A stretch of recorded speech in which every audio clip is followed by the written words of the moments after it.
Hello बच्चों, welcome to easy शिक्षा classes. जैसे कि बच्चों मैंने आपको लास्ट क्लास में क्या पढ़ाया था, मैंने आपको लास्ट क्लास में पढ़ाया था अल्कोहल एंड फिनॉल। अल्कोहल के बारे में पढ़ा दिया था कि प्राइमरी अल्कोहल क्या होता है, सेकेंडरी अल्कोहल क्या होता है, टर्सरी अल्कोहल क्या होता है। इसी तरीके से मैंने आपको पढ़ाया था फिनॉल। फिनॉल में भी मैंने आपको प्रॉपर्टीज पढ़ाई थी, chemical properties, physical properties and उनके यूजेस पढ़ा दिए थे। ठीक, आज हम पढ़ेंगे ईथर के बारे में। ईथर क्या होता है कि ईथर का आज हम पढ़ेंगे परिचय, यानी उसका इंट्रोडक्शन पढ़ेंगे, उसका आयुपेसी नेम पढ़ेंगे, सिंपल एरोमेटिक ईथर क्या होता है, और जो हमारा एलिफेटिक ईथर होता है उसको मतलब क्या बोलते हैं और कैसे पढ़ेंगे उसको आज हम देखते हैं। तो बच्चों बात आती है ईथर, यानी पहले हम ईथर का परिचय देखेंगे। क्या होता है कि जब दो समान या भिन्न एल्किल कंपाउंड ऑक्सीजन परमाणु से सहसंयोजक बंध द्वारा आबंधित होते हैं उसे ईथर कहलाते हैं। जैसे कि हम सिंपल भाषा में बोल सकते हैं कि जब दो एल्किल ग्रुप किससे जुड़े हो, ऑक्सीजन से, उसे क्या बोलते हैं, ईथर। कैसे देखते हैं कि हमारा मान लो ये आर है बच्चों, जहां पे आर लिखा होता है उसे क्या बोलते हैं, एल्किल ग्रुप। यानी जब कोई एल्किल ग्रुप हमारे ऑक्सीजन परमाणु से क्या जुड़े हो, परमाणु से जुड़े होते हैं, उन्हें क्या बोलते हैं, एल्किल। अगर यहाँ पे मान लो डिफरेंट हो, जैसे क्या बोला, या तो समान होंगे और या कैसे होंगे, या तो दो समान होंगे एल्किल ग्रुप या फिर होंगे डिफरेंट। एग्जांपल देख लेते हैं, जैसे मानो हमने ले लिया CH3 OCH3, तो ये दोनों एल्किल ग्रुप हमारे कैसे होंगे, समान हो गए। मान लो एक हमने यहाँ पे ले लिया CH3OC2H5, C2H5, CH3 को क्या बोलते हैं, अब इसी में इसका आयुपेसी देख लेते हैं। हमने आपको क्या पढ़ाया था कि जब एक कार्बन होता है उसको क्या बोलते हैं, मेथिल। तो जब हमारा CH3 होता है तो इसे क्या बोलेंगे, मेथिल। और ये हमारा हमने क्या बोला, जब दो एल्किल ग्रुप ऑक्सीजन से जुड़े होते हैं उसे क्या बोलते हैं, ईथर। तो ये क्या हो गया हमारा, इस O को हम क्या पढ़ेंगे, ईथर। ठीक, और ये C2H5 को क्या बोलते हैं, एथिल। ये क्या हो गया, एथिल। ऐसे हमारा ये हो जाएगा, यानी कि मेथिल मेथिल हो गया तो क्या बोलेंगे, डाई मेथिल ईथर। दो मेथिल है तो डाई मेथिल ईथर। यहाँ पे सिंगल सिंगल था तो हमने क्या बोला, मेथिल ईथर ईथर। अगर हम इसको अल्फाबेटिकल अकॉर्डिंग लिखेंगे तो क्या लिखेंगे, एथिल ईथर मेथिल। क्या बोलेंगे, एथिल मेथिल ईथर। ठीक, अब ये क्या है, ये हमारा दो मेथिल है तो इसको क्या बोलेंगे, डाई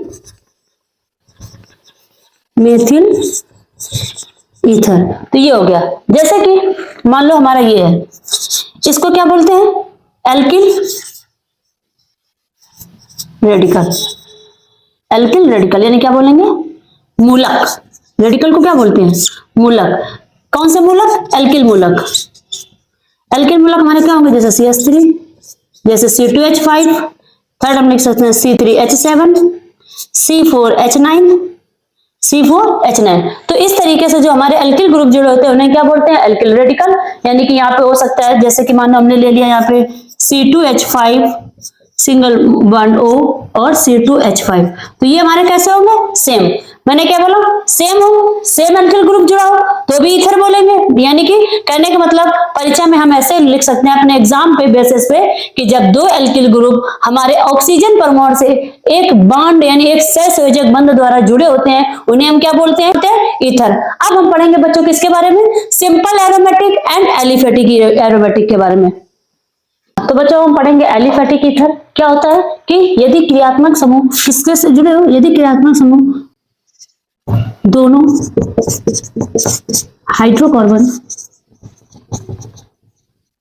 हाइड्रोकार्बन ऑक्सीजन से जुड़े हो उन्हें क्या बोलते हैं,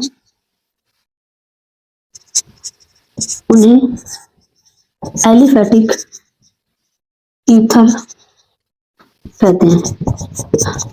यानी कि मैंने क्या बोला, जब क्रियात्मक समूह यानी कि हमारे किससे जुड़े हो, हम अपनी लैंग्वेज में क्या बोल सकते हैं कि यानी कि एलिफेटिक क्या होता है, जो खुली श्रृंखला में होते हैं। यानी खुली श्रृंखला में होते हैं उसे हम बोलते हैं एलिफेटिक, और जो बंद श्रृंखला में उसे क्या बोलते हैं, एरोमेटिक। यानी कि जो हमारा फार्मूला बेस्ड हो उसे क्या बोलते हैं, एलिफेटिक। जैसे कि एग्जांपल देख लो बेटा, यानी CH3 OCH3, यानी कि जब दो हाइड्रोकार्बन किससे जुड़े हो, हमारे ऑक्सीजन से, उसे क्या बोलते हैं, एलिफेटिक। क्या बोलते हैं, एलिफेटिक। जैसे दूसरा ये है CH3OC2H5, ये हमारे क्या हो गए, एलिफेटिक ईथर। कौन से एलिफेटिक, जैसे C2H5OC2H5, ठीक है ना। तो ये हो गए हमारे एलिफेटिक ईथर। अब हम पढ़ेंगे एरोमेटिक ईथर कि एरोमेटिक ईथर क्या होते हैं उसको देख लेते हैं एक बार। अब हम पढ़ेंगे एरोमेटिक एलिफेटिक ईथर। क्या पढ़ेंगे? Aromatic aliphatic ether. क्या होता है कि इस समूह के यौगिक को AR और R, AR का मतलब होता है एरोमेटिक और R का मतलब होता है हमारा एल्किल ग्रुप का समान सूत्र द्वारा क्या करते हैं? प्रदर्शित करते हैं। यानी कि कहने का मतलब है एक हमारा एरोमेटिक यौगिक होगा और दूसरा हमारा क्या होगा? एल्किल यौगिक होगा। तो इसकी हम डेफिनेशन क्या लिख सकते हैं? इसको हम लिख सकते हैं क्या कि जिसमें एक हमारा एल्किल ग्रुप और दूसरा हमारा क्या हो? एरोमेटिक ग्रुप किससे जुड़े हो? हमारे ऑक्सीजन से। उसे क्या बोलते हैं? Aromatic compound. तो लिख सकते हैं इसमें एक एल्किल समूह तथा दूसरा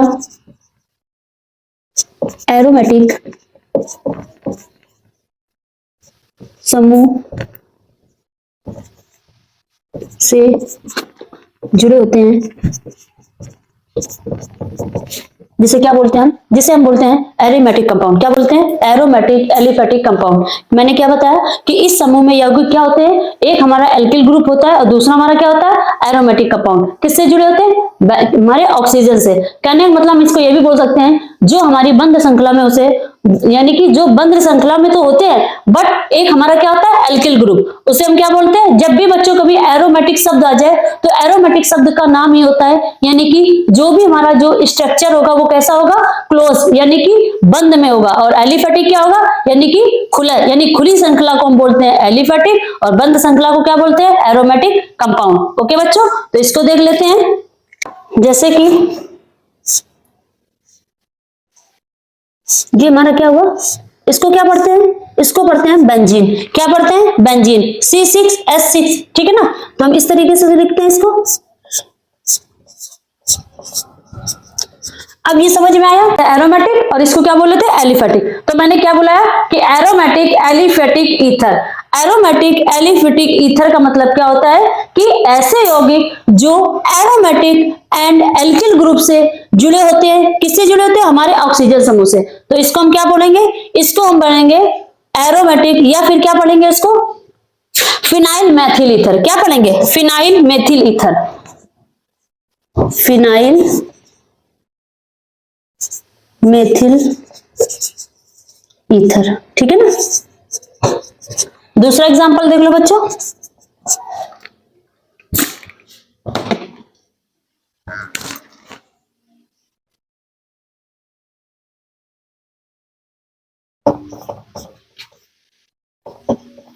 इसको क्या पढ़ोगे? फिनाइल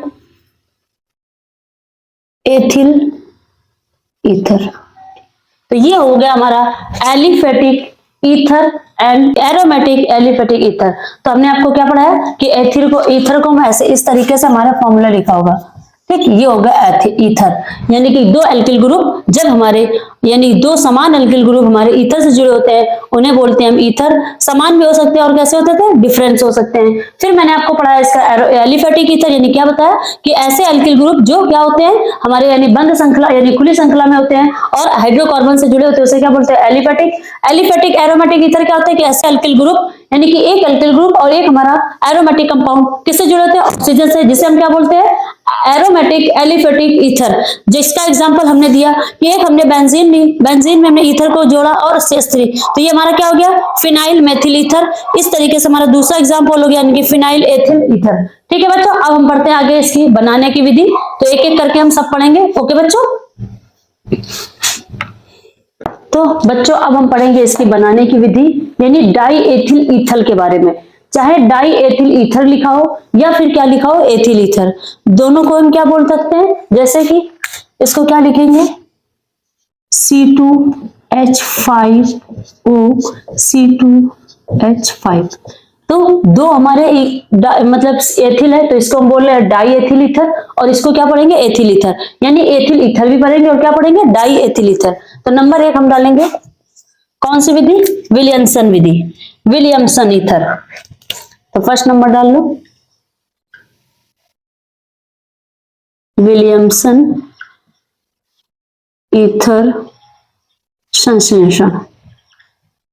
हमारे एग्जाम में कैसा पूछा जाएगा कि विलियमसन की बनाने की विधि या विलियमसन ईथर की क्या बनाने की विधि लिखे, तो क्या लिखोगे? इनके द्वारा। तो लिखेंगे जब सोडियम फिनॉक्साइड की किसके साथ कराएंगे, एथिल आयोडाइड के साथ में। तो इसको लिख लो तो एक बार। तो पहले रिएक्शन यानी कि C2H5ONa, ये हमारा क्या हो गया, सोडियम फिनॉक्साइड। क्या हो गया, सोडियम फिनॉक्साइड। जब सोडियम फिनॉक्साइड की क्रिया किसके साथ कराएंगे, एथिल आयोडाइड। तो एथिल का फॉर्मूला क्या होता है, C2H5 और I। एथिल आयोडाइड के साथ क्रिया कराएंगे तो हमें क्या मिलेगा, हमको मिलेगा डाई एथिल ईथर। ठीक है बच्चों, ये याद रखना जब भी हम बनाने की विधि करते हैं तो हम जिस चैप्टर के बारे में पढ़ रहे होते हैं तो हमें ऐसे प्रोडक्ट मतलब ऐसे कंपाउंड यूज करने होते हैं जिससे हमें क्या मिले, जो हम चैप्टर जैसे हम डाई एथिल ईथर पढ़ रहे हैं तो हमको डाई एथिल ईथर पढ़े। और जब हम केमिकल प्रॉपर्टीज पढ़ते हैं तो जिस चैप्टर यानी जो हम प्राप्त करते हैं फिर हम उसकी क्रिया कराते हैं, तब हमको उसको बोलते हैं केमिकल प्रॉपर्टीज। तो हमने क्या बोला कि सोडियम फिनॉक्साइड की क्रिया किससे कराएंगे, एथिल आयोडाइड के साथ। तो हमको क्या मिलेगा, डाई एथिल ईथर यानी C2H5O C2H5।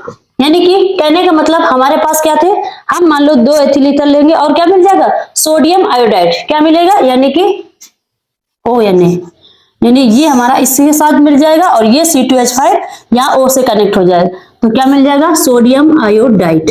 ठीक, तो इसको हम इसकी थ्योरी कैसे लिखेंगे, हम लिखेंगे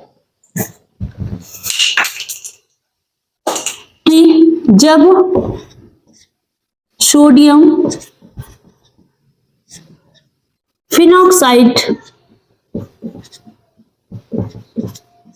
की क्रिया एथिल आयोडाइड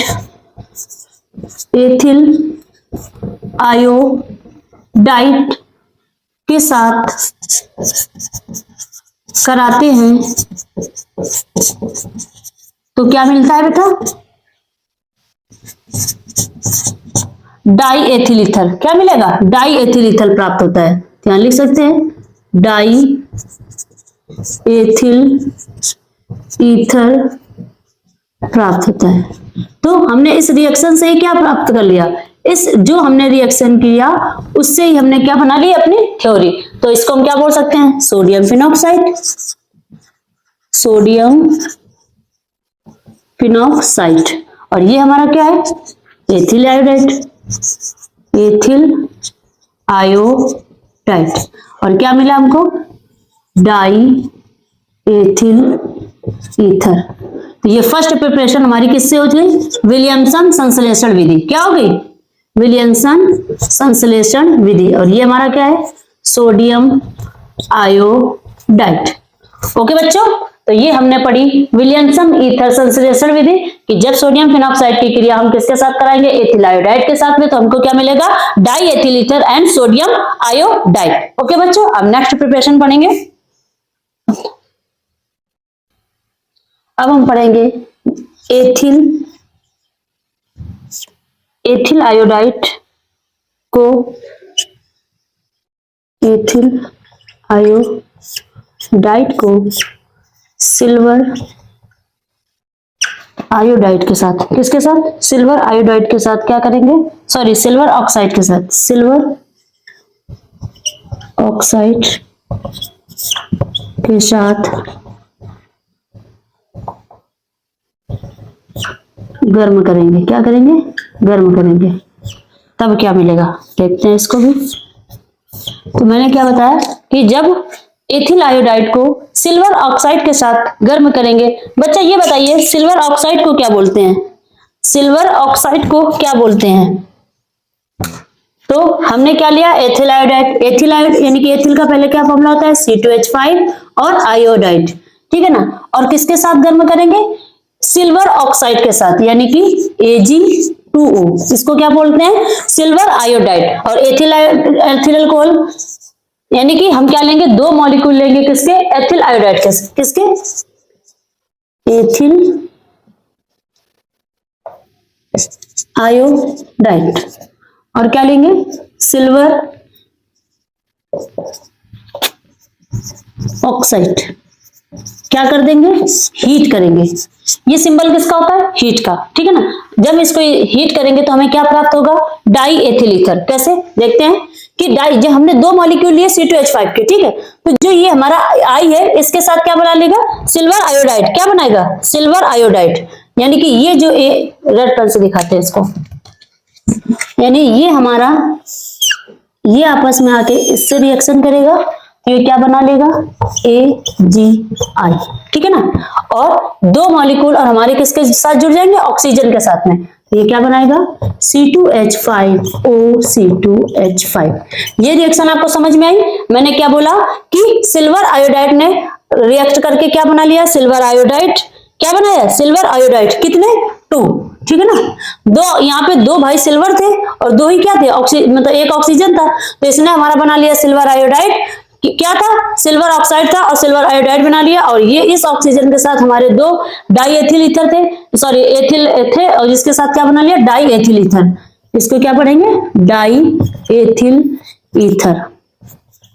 तो पेपर में ऐसे आएगा कि क्या होता है जब एथिल आयोडाइड को सिल्वर ऑक्साइड के साथ गर्म करेंगे। मैंने क्या बोला कि क्या होता है जब एथिल आयोडाइड को सिल्वर ऑक्साइड के साथ हीट किया जाता है तो क्या प्राप्त होता है। तो हमको पता होना चाहिए कि जब हम एथिल आयोडाइड को सिल्वर ऑक्साइड के साथ जब हीट करेंगे तो क्या प्राप्त होगा, डाई एथिल ईथर, क्या प्राप्त होगा, डाई एथिल ईथर। तो ये हो गई हमारी सेकंड प्रिपरेशन, किसकी, एथिल ईथर या फिर डाई एथिल ईथर। ओके बच्चों, अब देखते हैं नेक्स्ट क्या करेंगे, जब एथिल अल्कोहल को सांद्र सल्फ्यूरिक अम्ल के साथ क्या करा जाएगा, गर्म किया जाएगा। तो अब अगर इससे प्राप्त करना तो क्या बोलेंगे कि जब हम एथिल अल्कोहल को, यानी इसको क्या पढ़ेंगे, एथिल अल्कोहल यानी C2H5, यानी कि एथिल अल्कोहल को किससे कराएंगे क्रिया, एथिल अल्कोहल को सांद्र H2SO4 यानी कि सल्फ्यूरिक एसिड से जब क्रिया कराएंगे तो हमें क्या मिलेगा, एथिल सल्फेट हाइड्रोकार्बन, क्या बोलेंगे, एथिल हाइड्रोजन सल्फेट, इसे क्या बोलेंगे, एथिल सल्फेट हाइड्रोजन। और जब हम इसी एथिल हाइड्रोजन सल्फेट की क्रिया किससे करा देंगे, एथिल अल्कोहल से, मतलब कि रिएक्शन करा दिया, यानी कि ये हमारा क्या था, एथिल हाइड्रोजन कार्बन, क्या था, sorry ethyl hydrocarbon sulphate, ethyl hydrocarbon sulphate की क्रिया किसके साथ कराई हमने, एथिल अल्कोहल के साथ। तो इसने क्या निकाल लिया, इसने प्राप्त कर लिया, यानी ये जल जो था हमारा बाहर निकल गया और ये C2H5 इस O के साथ जुड़ गया, तो इसने क्या बनाया, डाई एथिल ईथर, यानी C2H5O, C2H5 और H2SO4 क्या हो गया हमारा बाहर, SO4 हमारा क्या हो गया बाहर। कैसे, हमने क्या बोला कि जब एथिल अल्कोहल को सांद्र सल्फ्यूरिक अम्ल के साथ क्रिया कराएंगे तो हमें क्या प्राप्त होगा, एथिल हाइड्रोकार्बन सल्फेट, क्या प्राप्त होगा, एथिल हाइड्रोकार्बन सल्फेट। जब हम एथिल हाइड्रोकार्बन सल्फेट की क्रिया किसके साथ कराएंगे, एथिल अल्कोहल के साथ, तो हमें क्या प्राप्त होगा, डाई एथिल ईथर। ये बच्चों दिख रहा है आपको नीचे तक, तो क्या प्राप्त होगा, die ethyl ether and sulphuric acid. तो इस तरीके से हमारी होगी थर्ड विधि। अब हम पढ़ेंगे इसके केमिकल प्रॉपर्टीज, केमिकल यानी रासायनिक गुण क्या होते हैं उसके बारे में हम एक बार देख लेते हैं। हाँ, तो शायद नीचे दिख नहीं रहा है तो इसको हम एक बार ऊपर दिखा देते हैं दोबारा से करके इस रिएक्शन को। हमने क्या बताया था कि जब एथिल अल्कोहल को क्या लेंगे, एथिल अल्कोहल का फॉर्मूला क्या होता है, C2H5OH, और जब एथिल अल्कोहल को किसके साथ रिएक्शन कराएंगे, H2SO4 के साथ में। जब हम एथिल अल्कोहल को H2SO4 की प्रेजेंस में क्या करेंगे, हीट करेंगे, किसकी 140 डिग्री टेम्परेचर पे, तो हमें क्या मिलेगा, एथिल हाइड्रोजन सल्फेट, क्या मिलेगा, एथिल हाइड्रोजन सल्फेट, यानी C2H5 और क्या मिलेगा, SO3H, क्या मिलेगा, SO3H, क्या मिलेगा बच्चों, C2H5SO3 सॉरी OSO3H, और क्या मिलेगा, और हमें मिलेगा H2O, यानी कि क्या मिलेगा, जल, क्या मिलेगा, जल। कैसे, यानी कि ये हमारा O यानी C2H5 इतना है और इससे यहाँ पे SO4 है तो इसका SO3 इससे कनेक्ट हो गया, ठीक, और क्या बचा हमारा, ये H पहले से लिखा था, ये H हो गया, इसको हम क्या पढ़ेंगे, एथिल हाइड्रोकार्बन सल्फेट, क्या पढ़ेंगे, एथिल हाइड्रोकार्बन सल्फेट, और ये तो हमें पता ही है कि इसको क्या बोलते हैं, जल। ठीक है। तो जब हम यहाँ पे इसका नाम भी क्या है, इसको क्या पढ़ेंगे, एथिल अल्कोहल।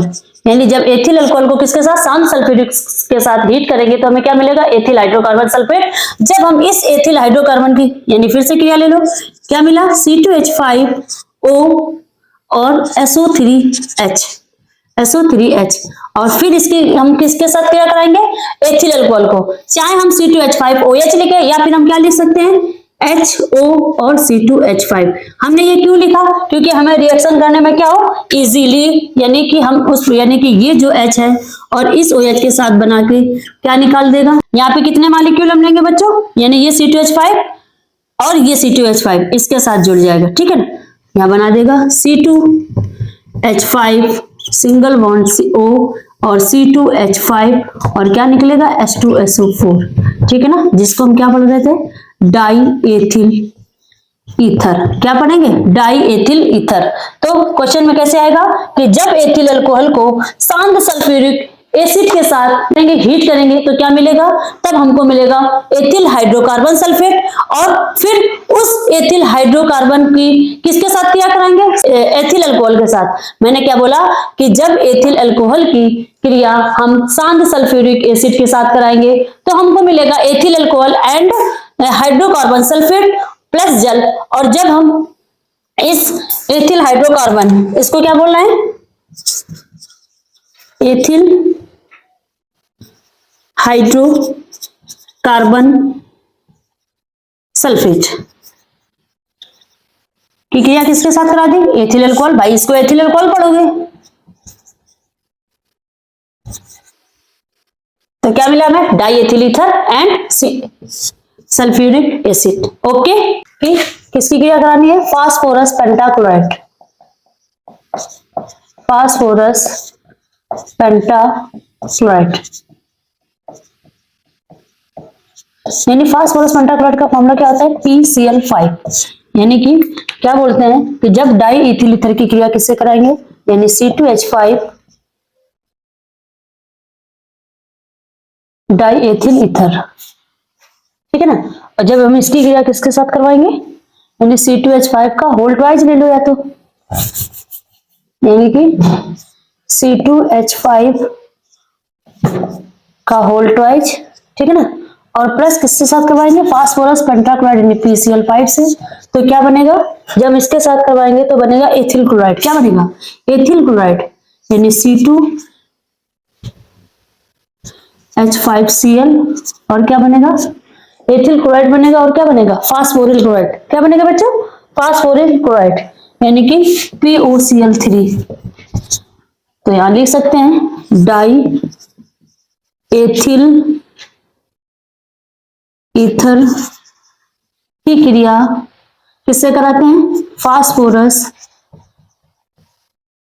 पेंटाक्लोराइड। तो हमको क्या मिलता है बेटा, एथिल क्लोराइड मिलता है एंड फास्फोरिल क्लोराइड, फास्फोरिल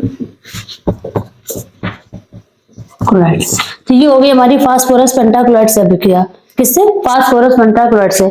अगर इसी तरह से होता कि क्लोरीनीकरण, क्या लिखते हैं, क्लोरीनीकरण। हाँ, तो हम क्या पढ़ेंगे, क्लोरीनीकरण। यानी कि जब डाई एथिल ईथर की क्रिया हम किसके साथ कराएंगे, यानी क्लोरीन की प्रेजेंस में, हाइड्रोजन क्लोरीन की प्रेजेंस में करवाएंगे तो हमको क्या मिलेगा, 1 मोनोक्लोरो डाई एथिल मिथल। क्या बोलेंगे, 1 मोनोक्लोरो डाई एथिल ईथर। फिर जब हम यानी कि 1 मोनोक्लोरो डाई एथिल की क्रिया फिर से Cl2 के साथ करवाएंगे तो क्या मिलेगा, डाइक्लोरो एथिल ईथर। तो इस तरीके से हमारा हुआ क्लोरीन। अब हम पढ़ेंगे एस्टिल से अभिक्रिया, यानी कि एस्टिल एनहाइड्राइड से अभिक्रिया। तो उसको देख लेते हैं एक बार। यानी हम पढ़ेंगे एस्टिल क्लोराइड से अभिक्रिया कि जब निर्जल एल्युमिनियम क्लोराइड या फिर निर्जल जिंक क्लोराइड की क्रिया हम किससे कराएंगे, die ethyl ether and acetyl chloride. इसको क्या बोलते हैं बच्चों, इसको बोलते हैं एस्टिल क्लोराइड। ये क्या है, एस्टिल क्लोराइड। यानी एस्टिल क्लोराइड की किससे हम क्रिया करा रहे हैं, डाई एथिल ईथर। किसके प्रेजेंस में? निर्जल एल्युमिनियम क्लोराइड की। तब हमको बच्चों क्या मिलेगा? तब हमको मिलेगा एथिल एसीटेट, यानी देखते हैं ये बनेगा हमें CH3 COO C2H5, इसे हम क्या बोलेंगे? Ethyl acetate. क्या बोलेंगे बच्चों? Ethyl acetate.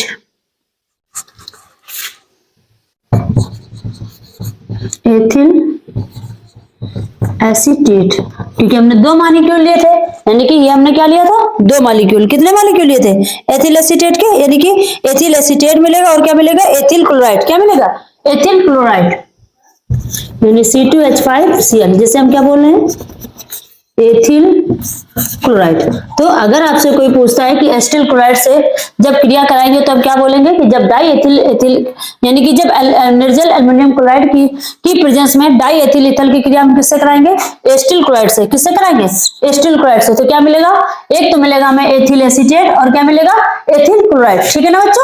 अब देखते हैं हम आगे रिएक्शन, यानी एसिटिक एंड हाइड्राइड से अभिक्रिया। किससे? एसिटिक एंड हाइड्राइड से अभिक्रिया। एसिटिक एंड हाइड्राइड से क्रिया।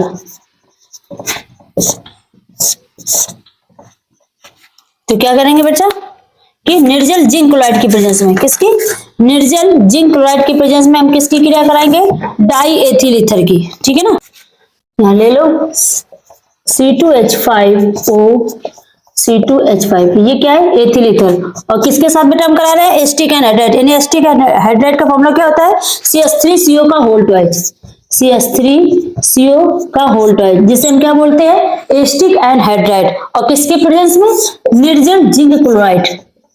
निर्जल जिंक क्लोराइड यानी ZnCl2। जब हम इसकी क्रिया कराएंगे तो हमें क्या मिलेगा? वही ऐसे एथिल एसीटेट मिलेगा। क्या मिलेगा? एथिल एसीटेट, यानी 2CH3COO C2H5। ठीक है ना? तो इसे हम क्या बोल रहे थे? Ethyl acetate. क्या मिलेगा? Ethyl acetate. ठीक है ना बच्चों? तो ये हो गया हमारा एसिटिक एंड हाइड्राइड से क्रिया, यानी कि जब हम निर्जल जिंक क्लोराइड की उपस्थिति में एथिल डाई एथिल ईथर की क्रिया हम किससे करवाएंगे? Acetic and hydride. यानी एसिटिक एंड हाइड्राइड का फॉर्मूला क्या होता है? CH3CO का होल ट्वाइस और O। क्या होता है? CH3CO का होल ट्वाइस O, जिसे हम क्या बोल रहे हैं? Acetic and hydride. ठीक है ना? तो एसिटिक एंड हाइड्राइड की हमने क्रिया कराई डाई एथिल ईथर से, तो हमें क्या मिला? Ethel ethyl acetate. ठीक है ना? अब हम पढ़ेंगे इनके यूजेस, यानी यूजेस क्या होते हैं किसके? ईथर के उपयोग। ईथर का उपयोग, यूजेस ऑफ ईथर। तो लिखो पहला फर्स्ट पॉइंट कि ईथर का उपयोग हम किसमें करते हैं? तेल में, फैट यानी वसा में, और किसमें करते हैं? रेजिन में। ठीक है ना? तो हमारा फर्स्ट पॉइंट क्या हो गया? कि ईथर का यूज हम किसमें करते हैं? Oil, fat and resin. Second point लिखो, ये क्रियात्मक या विलायक निष्कर्षण में। किसमें? विलायक निष्कर्षण में।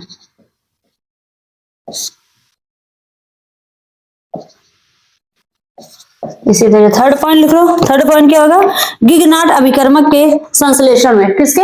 गिगनाट अभिकर्मक के संश्लेषण में। गिगनाट अभिकर्मक के संश्लेषण में। ठीक है ना बच्चों? और अन्य चिकित्सक यानी कि हॉस्पिटल्स में एंड मेडिसिन में किसका उपयोग करते हैं? ईथर का। तो इस तरीके से हो गया हमारा ईथर, यानी कि हमने क्या पढ़ा? हमने पढ़ा aromatic ether and aromatic aliphatic ether. फिर हमने आपको क्या पढ़ाया? एरो यानी कि इंट्रोडक्शन पढ़ाया कि जब 2 एल्किल ग्रुप किससे जुड़े होते हैं? हमारे ऑक्सीजन से, उसे हम क्या बोलते हैं? ईथर। ठीक है ना? फिर हमने पढ़ाया प्रिपरेशन, यानी कि किससे क्या प्राप्त होता है? एसिटिल क्लोराइड से क्रिया कराते हैं तो क्या होता है? एसिटिक हाइड्राइड से क्रिया करवाते हैं तो क्या होता है? फास्फोरस पेंटाक्लोराइड से भी क्या कराते हैं तब क्या? विलियमसन संश्लेषण क्या होता है? इससे